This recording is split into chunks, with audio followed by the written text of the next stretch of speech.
Media banyak yang nanya, gimana Argentina? Saya bilang saya yang tidak mau jawab. Saya bisa jawab hari ini setelah punya apa? Surat persetujuan dari FIFA dan AFC dan tim Argentina datang di sini. Jadi apa? Serius, nggak kaleng-kalengan gitu ya. Kita untuk FIFA Matchday Juni ini kita membuat gebrakan. Kita lawan Palestina, negara sebesar ini dengan penduduk 280 juta hanya ranking 149. Kemarin sama Burundi, alhamdulillah kita menang terus seri. Nah, ini langkah-langkah nyata yang kita dorong. Dan tentu yang saya juga apresiasi, Argentina juga ingin hadir di Indonesia, turut membangun sepak bola Indonesia. Itu yang luar biasa. Tepuk tangan buat Argentina. Far, it's very successful. There's a lot of benefits. I think that's a good step that Indonesian football is taking.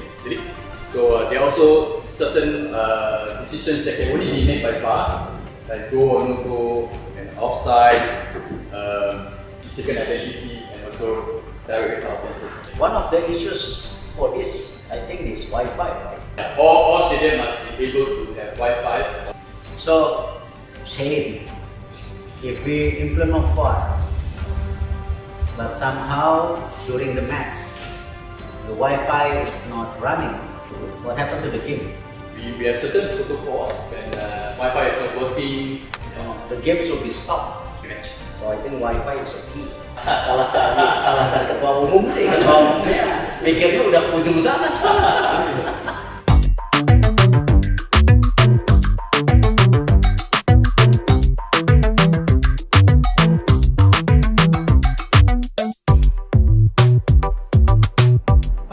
Assalamualaikum warahmatullahi wabarakatuh. Selamat pagi semua teman-teman sosmed yang ada di Instagram, Facebook, dan di TikTok. Nah, perkenalannya kita adalah podcast Westland. Nah, di sini di podcast kali ini gue bakal berbicara tentang masa depan PSSI di tangan Erick Thohir.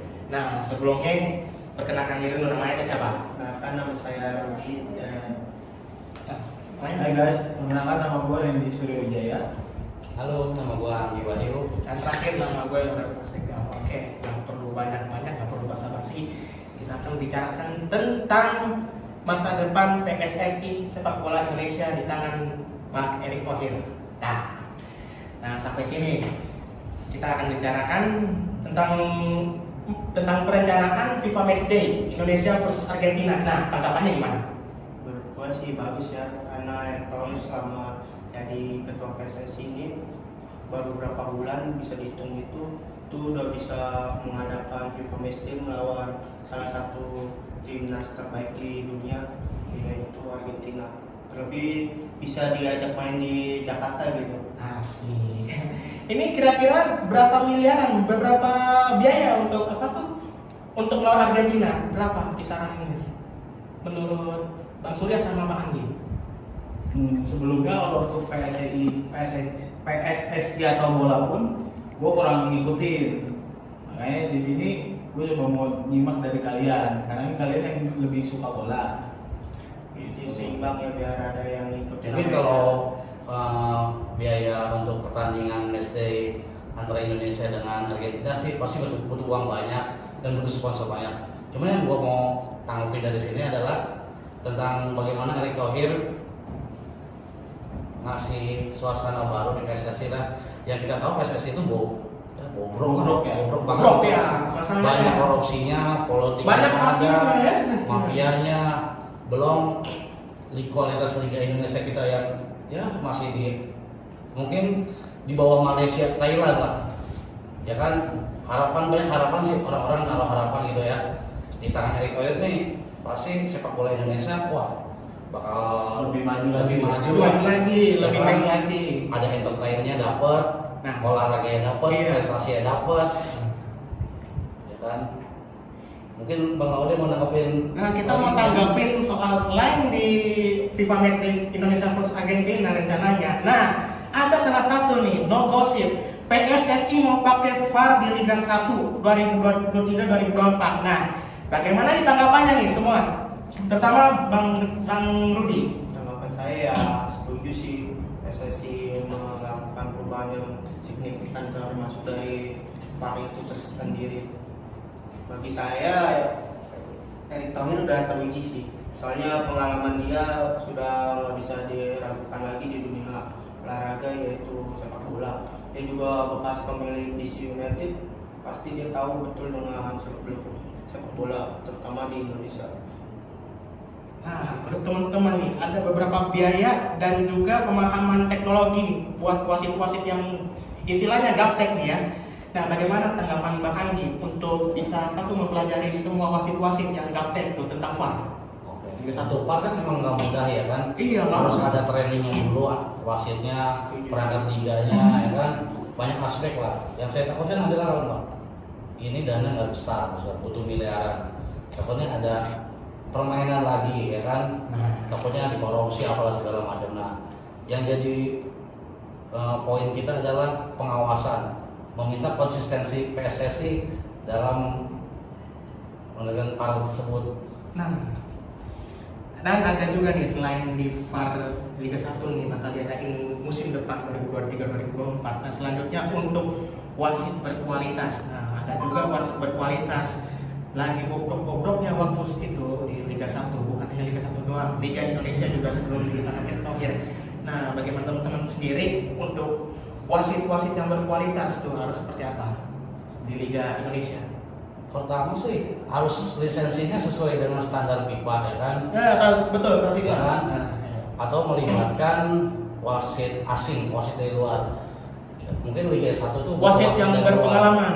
Ya punya standar Asia lah, dari Jepang, dari Thailand, atau kita ambil dari negara tetangga Australia, ya kan? Karena selama ini wasit kita tahu sendiri kan, bikin emosi.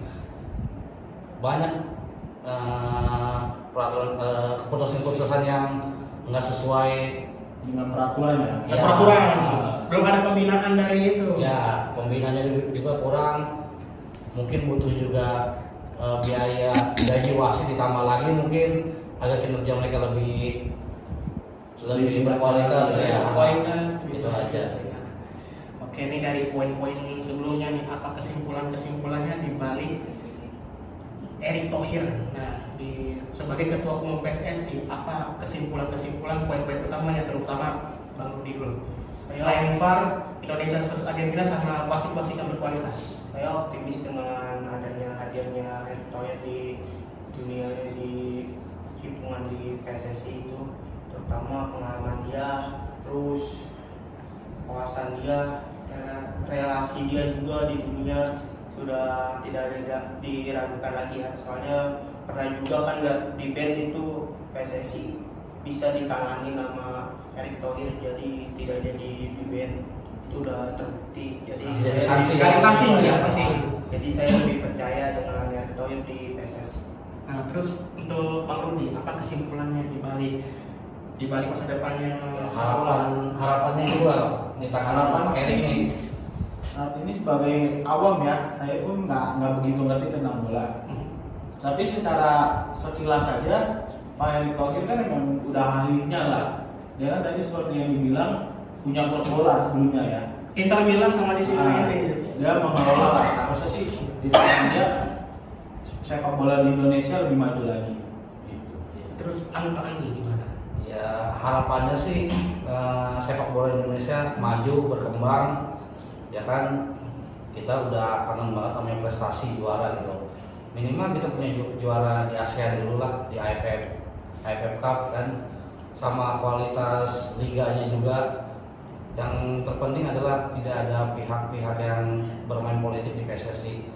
Selama ini kan PSSI itu udah jadi sarang korupsi ya kan, buat orangnya itu aja gitu, nggak ada orang baru, nggak ada orang independen, nggak ada ya tokoh muda lah yang masuk PSSI gitu. Harapannya itu aja sih di tangan Erick Thohir, lebih pembersihan lah, reformasi di tubuh PSSI. Reformasi. Nah, Yes. untuk diri saya sendiri ini, untuk kesimpulan tentang masa depan sepak bola Indonesia di tangan Erick Thohir. Nah, kita bisa belajar bahwa beliau itu pemilik klub waktu itu. Insya Allah nanti di Liga 1 musim berikutnya akan lebih baik lagi daripada yang sebelum-sebelumnya, yang sudah-sudah. Karena itu kita bisa bersyukur musim depan sudah ada VAR, insya Allah ya, tanpa gosip.